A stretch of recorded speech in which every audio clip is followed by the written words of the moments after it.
এদেশের ওলামা একরাম, এদেশের ধর্মীয় নেতৃত্ব তারা তাদের জায়গা থেকে অত্যন্ত দায়িত্বশীল এবং দায়িত্বশীলতার কারণে কিন্তু আপনারা দেখেছেন যে আইনজীবী আলিফ হত্যাকাণ্ডের পরে সারা বাংলাদেশে মুসলমানরা অত্যন্ত ধৈর্য এবং সংযমের পরিচয় দিয়েছেন।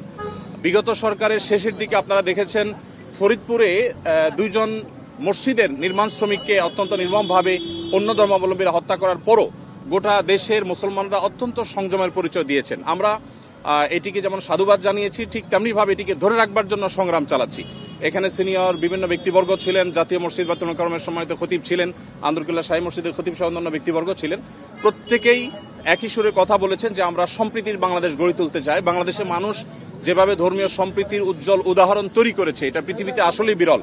কোনো প্রপাগান্ডায় যেন আমরা কেউ কোনোভাবে পা না দিই এবং আমরা যেন সবাই ঐক্যবদ্ধ থাকি, সেজন্য সবাই এখানে কথা বলেছেন। মুসলিমরা ছাড়াও অন্য ধর্মাবলম্বী যে সমস্ত নেতৃবর্গ ছিলেন তারাও কথা বলেছেন। তো আমরা আশা করছি যে একটা সম্প্রীতির বাংলাদেশ যেটি ইতিমধ্যে আলহামদুলিল্লাহ আছে, সেটিকে আরো ভালো জায়গায় আমরা নিয়ে যেতে পারবো এবং পৃথিবীর কাছে উজ্জ্বল উদাহরণ হিসেবে আমরা দাঁড় করাতে পারবো।